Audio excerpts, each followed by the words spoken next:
Kama mlivyoona leo asubuhi nilikuwa na kikao na waziri mkuu wa Jamhuri ya Burundi. Ilikuwa ni kikao cha kujitambulisha rasmi kwenye ofisi ya waziri mkuu.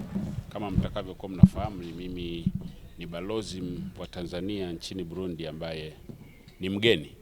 Naweza kusema ni mgeni, lakini japo nina siku kadhaa ambazo nimekaa Burundi. Nilikuwa sijapata nafasi ya kukutana na waziri mkuu wa Burundi, na leo nimebahatika kupata nafasi ya kuongea naye. Katika maongezi yetu tumejikita kwanza kuendelea kuimarisha ushirikiano wa kidiplomasia uliopo kati ya Tanzania na Burundi.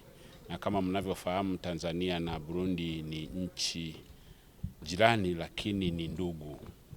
Kwa hiyo Mheshimiwa Waziri Mkuu amenihakikishia kwamba serikali ya Jamhuri ya Burundi inaendelea kufanya kazi nzuri ya kuimarisha ushirikiano uliopo kati ya nchi zetu mbili. Na moja ya njia bora ya kuimarisha ushirikiano kati ya nchi zetu mbili huwa ni mikutano ya ujirani mwema.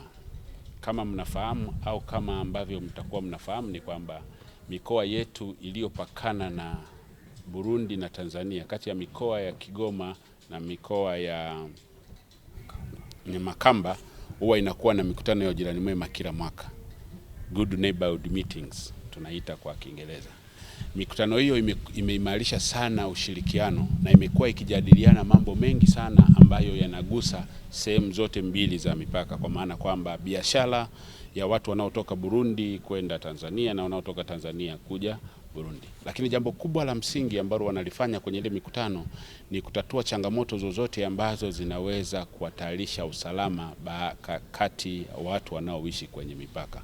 Na mtajua ni kutokana na mikutano ile vilipatikana vibali vya muda ambavyo vinawaruhusu watu kusafiri kutoka Burundi kwenda Tanzania na kutoka Tanzania kuja Burundi, vile vibali vya siku 14. Kwa hiyo kwa ufupi, hayo ndo yalikuwa maongezi yetu, na tunachokiahidi ni kuendelea kusimamia kuhakikisha hiyo mikutano ya jirani mwema inaendelea kuhusisha michezo mingi zaidi. Kwa sasa hivi ni mpira wa miguu tu ambao unashindaniwa na vijana kutoka kwenye hizo wilaya zilizopakana kwenye mikoa ya Makamba na mkoa wa Kigoma.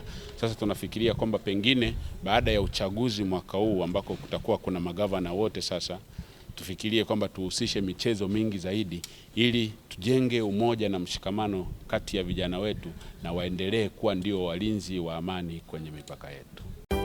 Radio Television